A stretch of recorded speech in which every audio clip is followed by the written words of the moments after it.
You ever know that you're going to wind up kicking a hornet's nest when you start putting together anything, especially a video? Well, today, that's me. So, my name is Tom, otherwise known as Titanium Legman, and welcome back to the channel.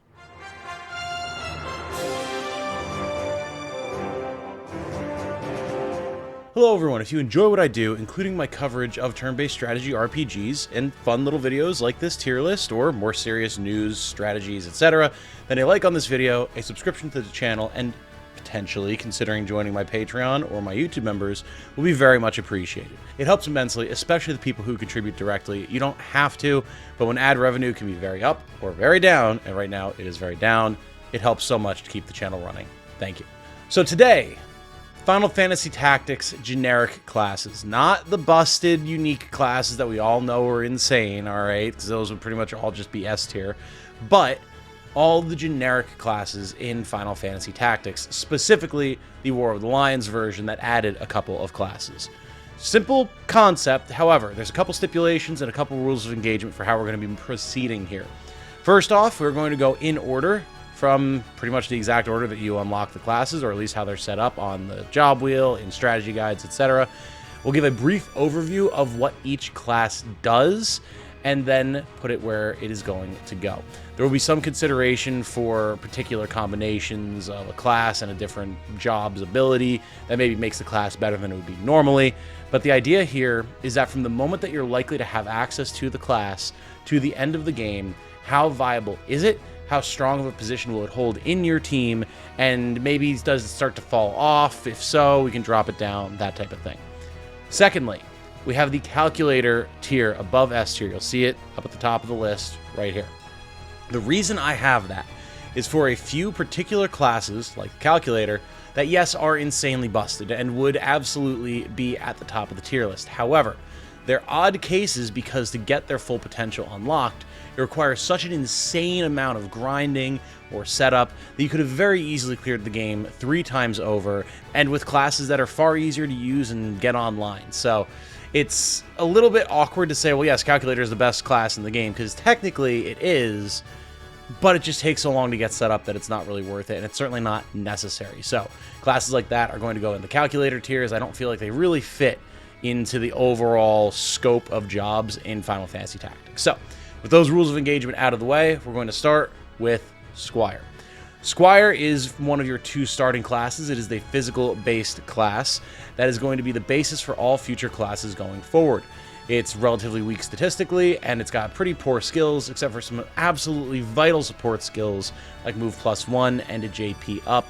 But seeing as how you really don't want to be in it any longer than the time that it's going to take to unlock those skills, it goes in D tier. Literally any other melee-based class is going to be better at it for a variety of different reasons than the Squire is. You're going to get terrible level ups if you stay in Squire. It's just not worth doing, so absolutely staying in D tier. Next up, we have Chemist. This is your first healing-based class that uses items to heal, because items are a skill in Final Fantasy Tactics, which is something that I love. And they can use knives, they can use guns, notably, and all around, they're phenomenal from the beginning of the game to the end of the game.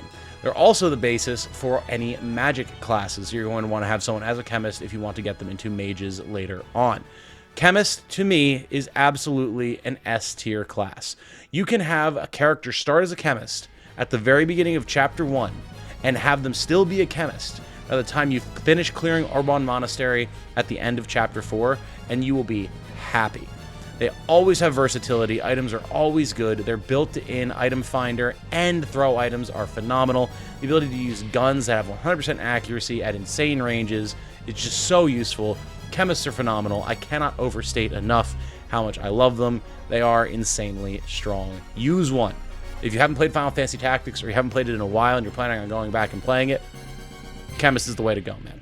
Next up, we have Knight. Knight is your first real melee powerhouse, built to have heavy armor, a shield, and a sword, stand on the front line, absorb hits, and be really hard to bring down while dealing out a good amount of damage and breaking enemy stats and weapons/armor in the process.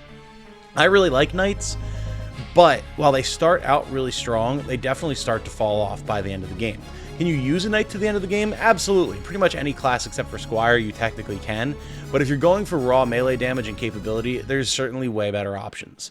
They are one of the tankiest classes in the game, but that becomes less important as you get later into the game and have more capabilities for defense and healing. So I'm going to say that they reside solidly in B tier. It never really hurts to have a knight, and they're super cool. I love them, but yeah, there's better options once you get later into the game. Archers, your first proper ranged physical class, and something that is near and dear to my heart because I'm a certified archery instructor. So hey, has a little bit of something going on there. They're pretty cool. If you attack from a greater height with a normal bow, you can get extra range. You can also use crossbows and a shield if you want to have a little bit more mid-range capability with some defensive stats. And all of their attacks and all of their skills are basically just stronger and stronger attacks that take longer and longer to charge. It's pretty much all they do, and that's kind of really bad. Bows don't have great damage output, they don't scale very well, and while you do have decent range with them, you have way better ranged options through certain abilities, other weapon types, magic, etc. So archers are okay at the start of the game. They can have certain battles where they're situationally very useful because of terrain, but that's a map by map issue, not really a strength of the class. And while they can be okay if you combine their long range with certain other physical skills, like the Knight's Break skill to break things from a distance, it's really not the best. They get decent speed, decent damage, decent range, but there's better options everywhere else. I think they're solidly in C tier, unfortunately. Hey, get up there. Next up, the classic, the Black Mage. The Black Mage, the absolute kings and queens of magical damage output. This is going to be your first ranged magical damage class. And much like the Chemist, as soon as you get a Black Mage online, you could use them as a Black Mage for the entire rest of the game and never switch them again. Black Mage is absolutely an S tier class. They devastate. They've got, very fragile defensive stats. They've got low HP. But my God, if you get a Black Mage set up with an Elemental Rod, the spell that matches that Elemental Rod, gear that boosts their magic attack stack, and then Arcane Strength, I mean, you're set. Jane has been playing Final Fantasy Tactics on and off in her own time just because I encouraged her to. She wanted to check it out. And her Black Mage is a horror on the battlefield. Dropping Fyras and Fyragas, boom, all over the battlefield. Dudes dying left and right, explosions everywhere. It's insane. One of the best magic users in the game. They are phenomenal. Moving on to White Mage, or Priest if you are an old head for the original translation. Not nearly as potent as their offensive counterparts. The White Mage is, of course, the healing and support class, as it is in pretty much any Final Fantasy game. Certainly solid and definitely very useful early in the game. However, as you get later on and you have a greater variety of different healing skills at your disposal, don't wind up being quite as useful. Realistically, a lot of the time people like to get a bunch of the healing and status debuff or removal skills, some protect and shell, and then take the White Mage ability and slap it on a different class like Black Mage that's going to have better magic attack and as such better healing. So it's kind of a backup class, makes sense for something that's a support, but it's not really going to stand super well on its own, and it does tend to fall off later in the game.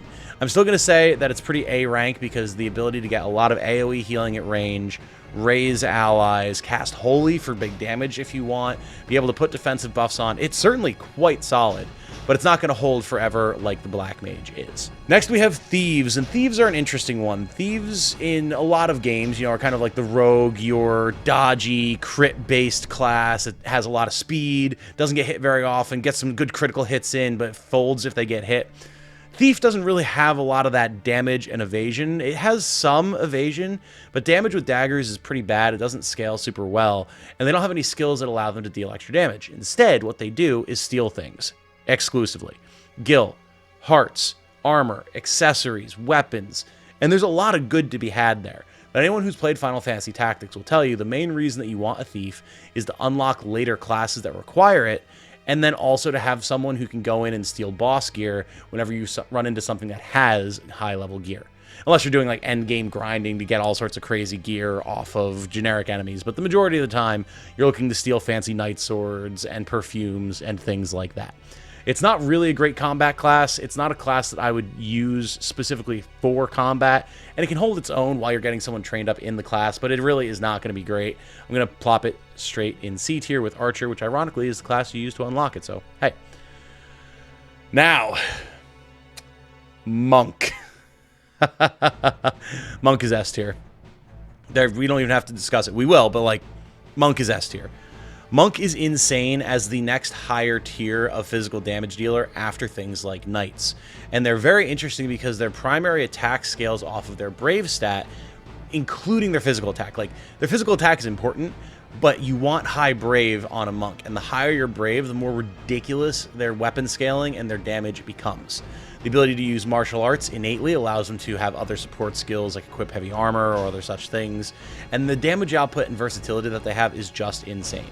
They've got good move, they've got good HP, they can have all sorts of fun ranged options with Aura Blast, and they can heal with Chakra, restoring HP and MP, they can revive allies. This is where you start running into issues where the White Mage becomes less useful, because the Monk can do a lot of the White Mage does, while still also being a good physical damage dealer. Granted, the White Mage has the advantage of range, of course, so you have that going for you, but still, like, a Monk, again, you can get someone, make them a Monk, and leave them as a Monk for the rest of the game. There's a reason that one of the most popular builds for Ramza is to have him as Monk with the dual-wield ability from a Ninja, or make him a Ninja with the martial arts ability, either way, and have dual punching and just two-shot anything in the game. It's disgusting. It's so, so strong.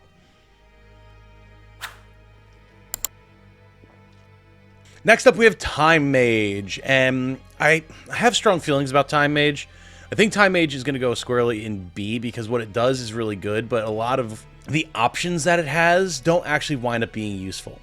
Time Mages are haste bots, most of the time.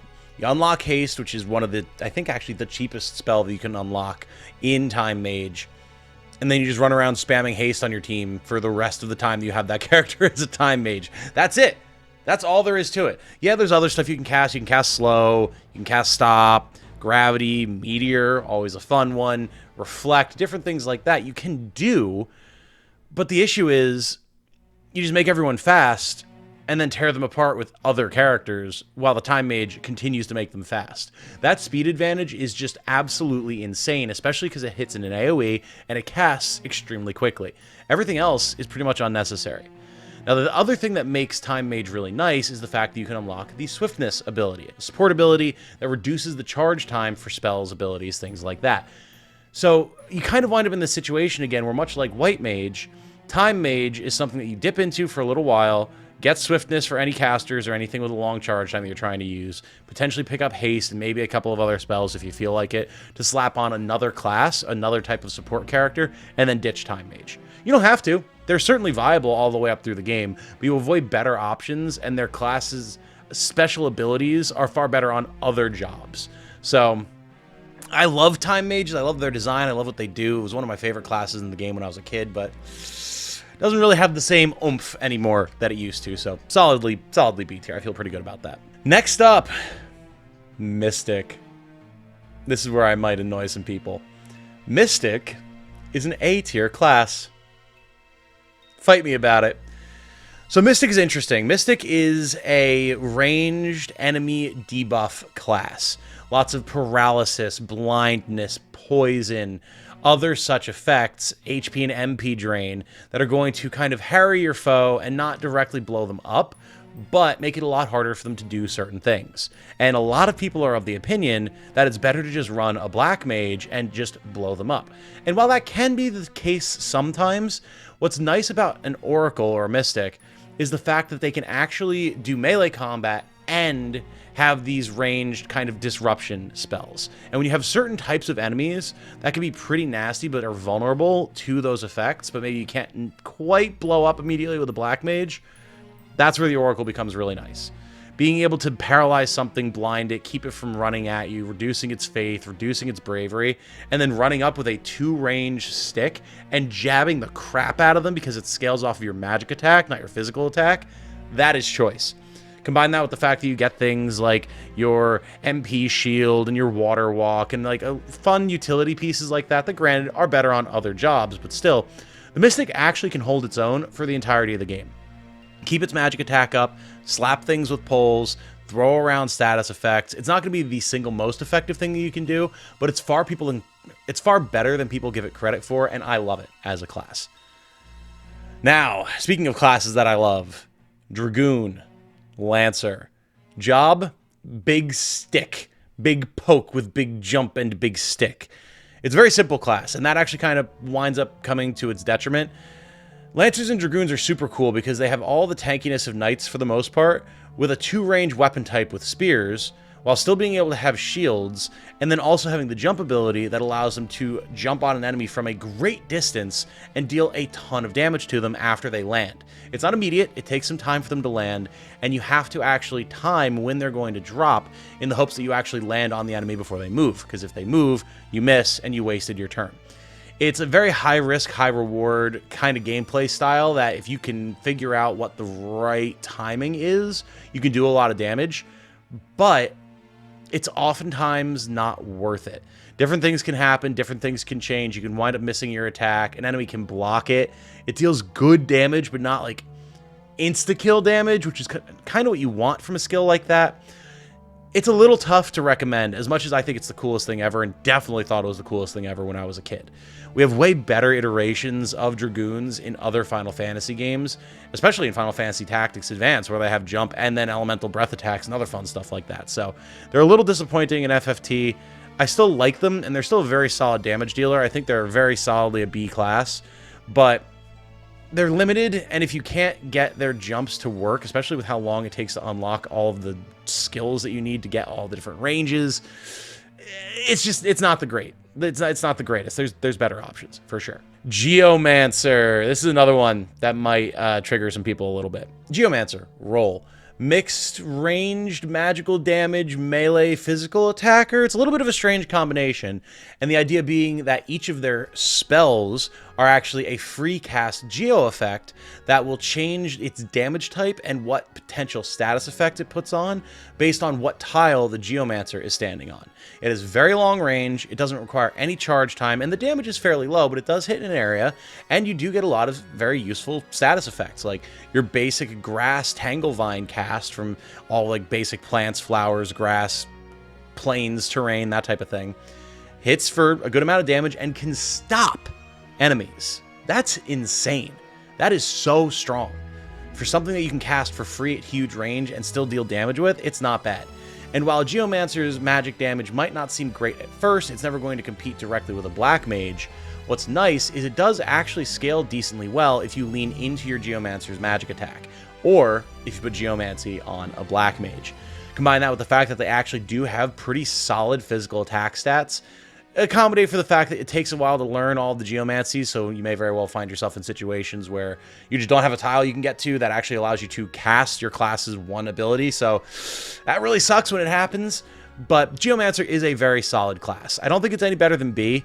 People really don't like Geomancer, but it certainly has options, and it's actually one of my favorite classes for Ramza because of his perfectly balanced physical and magical attack stats. Especially in the mid-game, he makes for a very solid Geomancer. And again, if you want to have some free, like, no charge time, MP, anything like that, magic to use on your Black Mage, get some Geomancy, slap that on there, and they can pick away at enemies and cause status effects before you start casting the big spells. It's cool.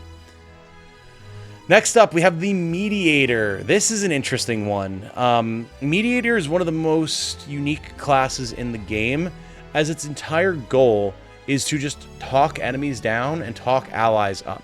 All of its talk skills do strange status effects or stat buffs for free, but generally with pretty poor chances to actually land.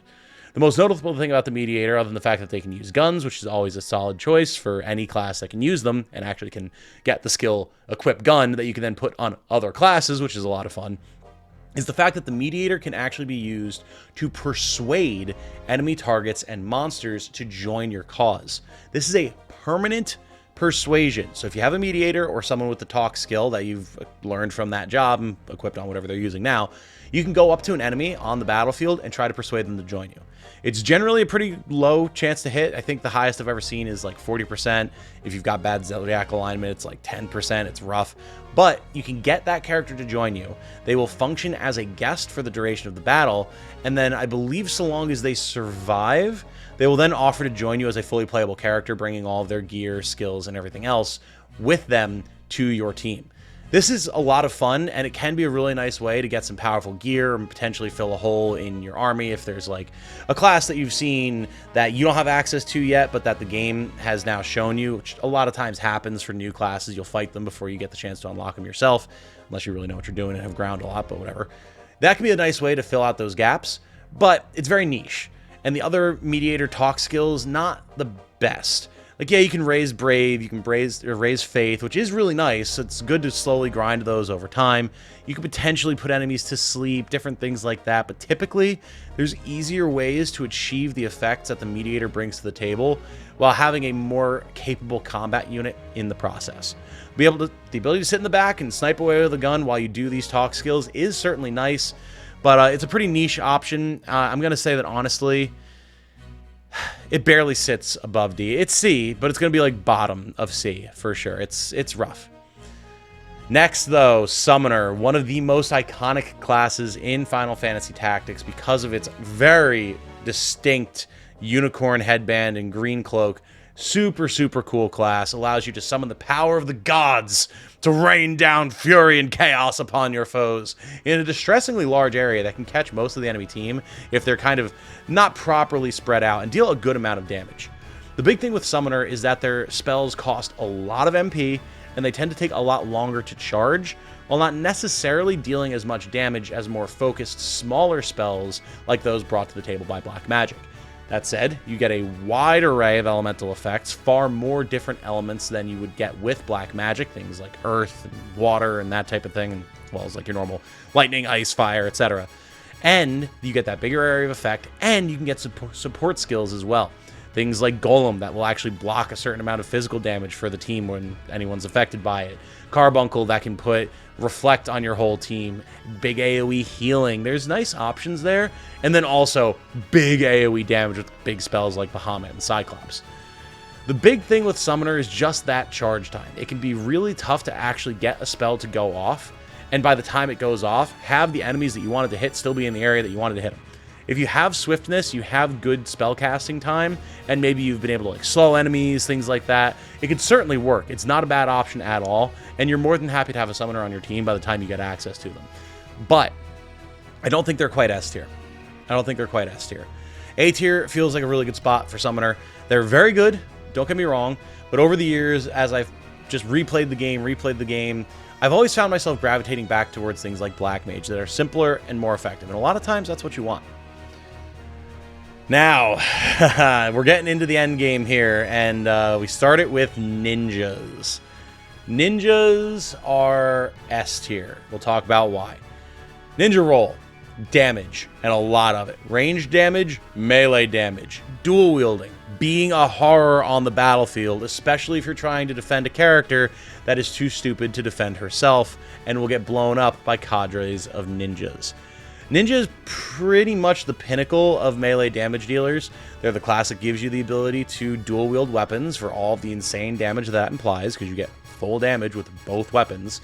They have insane speed, very good move range, great jump height, and they can throw items as well so that they can still be dealing damage even as they're running up on you. And based on the item that you're throwing, can be a lot of damage. From basic shuriken and elemental bombs that deal okay damage, from taking entire great swords and just overhand hucking them at something to stick through their chest, all like 7.5 feet of sword to just drop someone to the ground. Ninjas are disgusting. They can throw pretty much anything in the game. They're a good source of inventory clearing. If you haven't maybe been selling all of your weapons, you can just start hucking them at the enemy for good damage. They are a ton of fun. And if you want just a raw beat stick that's going to be surprisingly hard to take down, really fast, and have wickedly high damage, Ninja is the way that you want to go.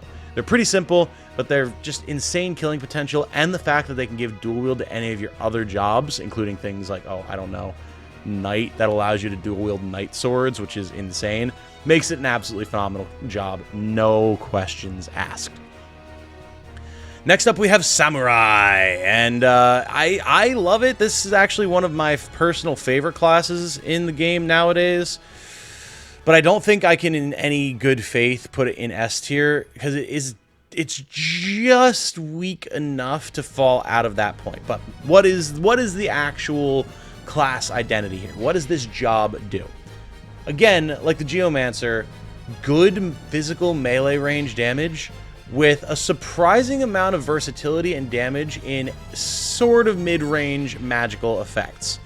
The Samurai is a very interesting type of class. It actually uses its katana to summon the spirit out of the katana to do a number of different effects, typically in like a 2-square radius around the Samurai. A lot of these are damaging effects, some of them are healing or giving allies protect and shell, and there are a few effects that are a different range, like Kikuichi Manji, I believe it is, which is a 5 or 8 range single line that does like a shockwave attack. It's very cool, and the nice thing about the Samurai is if you actually lean into its magical attack stat, it can deal really good damage. Slap the Iaido skills or draw out, again if you're an old head, on something like a Black Mage that has insane magic scaling, and they will deal a ton of damage, or even just lean into it by putting like a Wizard's Robe and maybe a Mantle that boosts magic on your Samurai, and watch as they deal a surprising amount of damage. Combine that with the fact that they have Shira Hidori, one of the most busted defense skills in the game, even after it got nerfed in the re-release War of the Lions. They are surprisingly resilient. Great HP, good physical attack, good magical attack.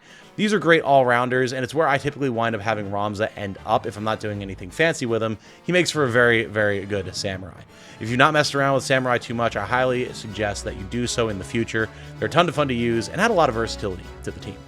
Now, the last two quote-unquote normal classes that we have here, the Bard and the Dancer. This is, in a way, the same class. It's these two right here.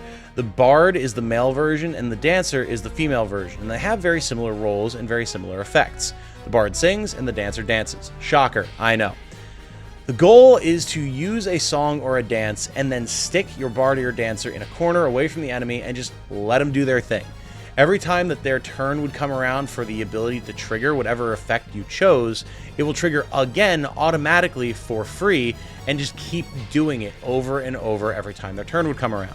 For the Bard, this is all support skills. This is why I can't really give like a single idea description because the Bard does one thing and the Dancer does the other. But the Bard, support for free at infinite range, but weak effects. Think very weak healing. Think very weak status buffs. Things like that. That's what the Bard does. He wants to make your team function well while not needing a lot of resources or some random chance to get it to happen. It'll just happen.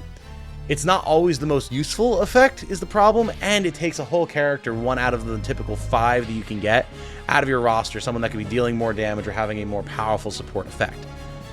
So I can't really recommend the Bard all that much. I don't tend to use them. I think they're pretty much a C tier class. Look at this. We're getting really balanced right now. Huh. We're not going to be quite balanced by the end, but I'm actually pretty happy with that. I didn't intend for that to happen. Anyway, yeah, Bard, you can just get better support effects for what Bard can do. They're kind of limited with their instrument choices. They can't really deal great damage, and if you're dealing damage with them, you're not using their songs to begin with, which is like, okay, what's the point at that point? They're fine. They can have some niche fun options, but it's not really the best. Now, Dancer, on the other hand, very different story. Whereas Bard is your support specialist that wants to buff up your party, Dancer wants to debuff and damage the enemy party. All of their skills are paralleled here, whereas the Bard can do the AoE party-wide heal for a low amount on your party, the Dancer can do an AoE enemy-wide party damaging effect on that party. The thing about this is debuffing the enemy incrementally over time, typically way more powerful than incrementally buffing your team, because you're often outnumbered with enemies in weird positions that are going to take a while to get to you. With a Dancer, you can be slowly picking away at their attack, slowly picking away at their speed, or even slowly picking away at their HP, so that by the time they actually get to your party, they have been weakened severely and are not nearly as much of a threat as you might once have expected them to be. There's really nothing funnier than having a knight stride up to you to finally hit you in the face after like 5 turns he's been making his way across the battlefield, and then dealing like 5 damage because he's had his attack absolutely shredded by your Dancer in the corner who's just shaking her hips like a mad woman and I guess distracting him. I'm not sure how it works, you tell me. But yeah, it's a ton of fun. I love Dancer for this. Plus they get scrolls, which are actually decently damaging 2-range weapons, so they're just all around better than bards. I really like them. They're certainly not an S rank or even an A rank class, but they're definitely better than bard. I'm pretty comfortable putting them in B. Now, finally, we're nearing the end here with one gimmick class and then 3 others that we will talk about why they're going where they're going. First thing we have here is the Mimic. The Mimic is one of those tech classes that feel like they can just be insanely busted, and can be if you know how to use them, but are just kind of more trouble than they're worth. I'm not really going to put them in calculator tier because they're not hard to set up like a calculator is. A Mimic gets onto the board, and then they'll just mimic the action of allied characters. That's it. Like if you walk up to something with your monk, and you have your Mimic next to that enemy, and you punch it with your monk, the Mimic will punch it too. It's kind of like a weird roundabout way of having something like a Fire Emblem Dancer, allowing you to double up on turns or actions for particular high power units, but having it be a unit that just does it automatically for your allies. And while that's great, in a game like Final Fantasy Tactics, just having another class or another job or another character that has the same potency, but maybe in a different way, different utility, different range, just feels better to me most of the time. If you really want to get down to the nitty-gritty and set up some stupid combos with Mimics, you can, absolutely, but it's just one of those things that always seems like it's more trouble than it's worth, and while it's a ton of fun, it feels completely unnecessary. So, I don't necessarily want to put it in D because it's bad. It's not really. It doesn't really contribute anything on its own to the battlefield, and it relies wholly on your ability to set up situations where the Mimic can perform and what classes you have available for it. So I'm just going to put it in D tier out of weirdness, honestly. I've never been a fan. Fight me about it, I guess. Let me know how wrong I am in the comments, and we'll have a discussion. All right, last 3 classes. Here we go. I want to wrap this up. We're a little over 30 minutes already. I didn't want to go over 30, so we'll see how much I can trim this down. Calculator. The so-named calculator tier. Should be obvious where this is going. Roll. Taking all of your magic from all of your other classes, rolling it into one, and saying, screw the rules, I know how the rules of the universe work, I don't need MP or charge time, and can hit from all sorts of crazy angles. The idea of the calculator is that they basically see the fabric of reality and can just conjure magical effects into being using things like math and science and ley lines and the arrangement of the stars and all that type of fun stuff to be able to drop holy on the entire enemy party for free instantaneously no matter where they are. The thing about calculator is the class itself is incredibly weak. It has the worst growths and base stats in the game, so anytime you spend as a calculator is going to make that character essentially useless, and any levels you get in calculator are also going to be useless. So you have to be very careful that you don't hamstring a character while you're trying to get them to learn all of the calculator skills. And there are a lot, because you need to learn the skill for every different height, every different type of level that is divisible by a certain number, every CT count, like HP count. There's all these different factors that you need to take into account to actually use calculator spells. And every single one of them needs to be learned. So until you have all the options available to you so you can kind of flip through the deck and find what's going to have the biggest effect at the moment, they're basically useless. Combine that with the fact that the calculator doesn't get spells of its own. The calculator pulls from the learned spell pool of every other magical class on that given character. So if you want them to have the widest range of abilities possible, you have to go through everything. Black Mage, White Mage, Oracle.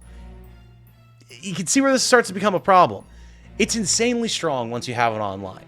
The ability to set up nasty stuff like party-wide haste, or casting death on the entire enemy party, or casting holy on everything on the map, but having your guys set up with gear that absorbs holy so that you heal while dealing massive damage to the enemy, that's really good.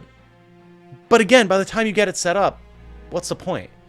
You could just be destroying anything in the game normally without the need for a calculator. So yeah, it's insanely strong. It will bust the game wide open if you take the opportunity to get it put together.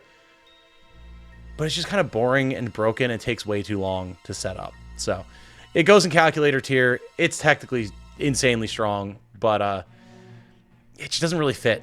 Definitely needs to be rebalanced in the eventual reborn, remake, whatever. Last 2, and these are the 2 new classes that were added with the War of the Lions update for Final Fantasy Tactics, starting off with Dark Knight. This is also going in calculator tier. Spoiler. So is the last class that we'll talk about in a second. Dark Knight falls into the same type of category where it takes so dang long to get the thing that it's just not even worth it. You need to get every martial-based class like Ninja, Samurai, Dragoon, and Knight to like level... Or no, actually, hold on. I forgot. You need to get Samurai, Dragoon, Ninja, and something else that I can't remember. Geomancer? Maybe? All to job class or job level 8, which takes a long time. You also need to master Black Mage and Knight, which are two of the most JP intensive classes in the game. You also need to kill and crystallize 20 enemies with the character that you're trying to turn into a Dark Knight. Not just down them, and then wait the 4 turns for their body to turn into a crystal or a treasure chest. And if it turns into a treasure chest, it doesn't count. By the time you could have Dark Knight unlocked without doing an insane amount of grinding, you are at the end of the game. Your reward is a class with some of the most absolutely busted stats in the game, best-in-class growths, best-in-class bases, and every single skill that it has deals such an absurd amount of damage that you're basically going to one-shot everything. It's a bragging rights type of thing. It looks super cool. I love Dark Knights. I'm edgy that way. They're super cool. But there's no point. There's not enough of a post-game to make it worth it. You could use them in the multiplayer. That's pretty much it. Once you get to the point where you have a Dark Knight, you've beaten the game. And then once you have the Dark Knight, if you haven't already beaten the game, boy howdy, you're about to, because the Dark Knight's going to solo everything.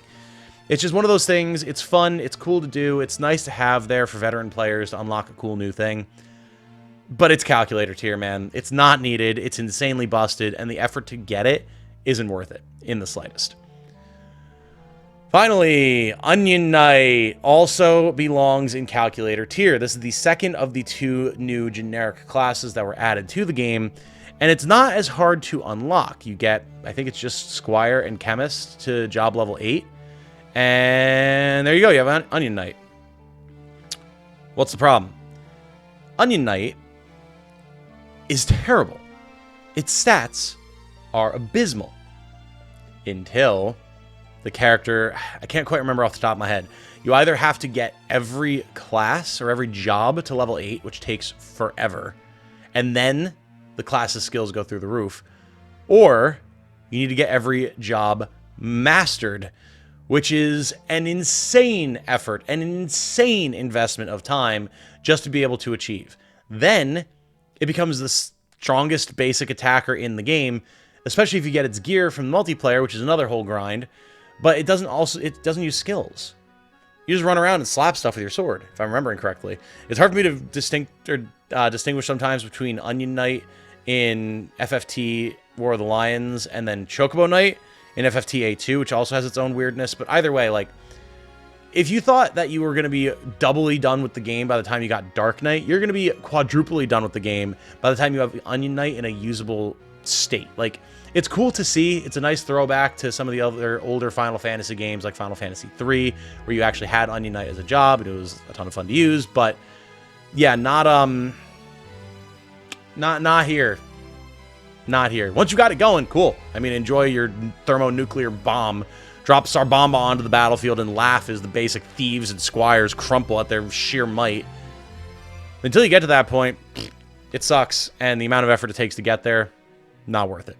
So, and that is our tier list. Let's quick review here. Calculator tier, we have Calculator, Dark Knight, and Onion Knight, unsurprisingly.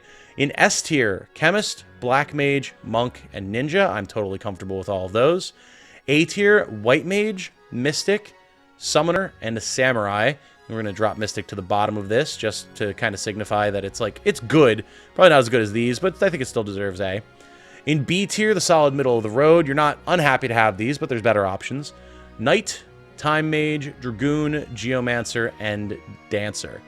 I think I'm pretty okay with this order, honestly. Pretty okay with this. It's not super serious, but, you know, the farther to the right something is, the closer it is to being in the next tier down. So, I'm perfectly okay with that. Archer, Thief, Mediator, and Bard. Thief exists mainly to get its skills, so we're going to put it at the tail end of C. Archer can at least deal some damage and give you a ranged option, so it's not at the bottom of C, but it still ain't great. Mediator gets better range than an Archer and can have some quirky effects that I like. And then Bard can give you some good support options. So, yeah, certainly not bad. I'm okay with that. And then finally, Squire and Mimic. Squire, at least, is going to give you useful skills that you put on other jobs and other characters for the rest of the game. So it sits higher than Mimic, which is just kind of weird. Cool. Not bad. That's a tier list done. I'm pretty happy with this, man. There's a lot of cool classes and a lot of things that you can do with them based off of how you change skills around and what combinations you do in FFT. But just on its face, as these classes tend to function on their own, this feels like a pretty definitive list for me. Now, that said, I'm curious to hear what your thoughts are in the comments down below. I'm sure a bunch of you have already been putting your thoughts down there. Please continue to do so. I would like to hear how you would shift this around. If you think I'm crazy for some of my placements, or if you think I'm like the holy god emperor of having a perfect opinion on Final Fantasy Tactics, which, while untrue, I would certainly appreciate if you felt that way about it. So let me know. Yeah, let's strike up some good conversations. Let me know where you would change things around to. And then let me know if you'd like me to do some tier lists like this for like Final Fantasy Tactics Advance, A2, maybe do one for all the unique classes in FFT. I'm always open to it. Tier lists are a fun, easy thing to do. It sparks some good discussion. I always enjoy them, and hope that you enjoyed as well. With that said, I'm going to start wrapping this one up here. My name has been Tom, otherwise known as Titanium Legman. I hope you all have a good night. Thank you all so much for watching. Stay safe and healthy out there. And remember, be good to each other. Bye now, everybody.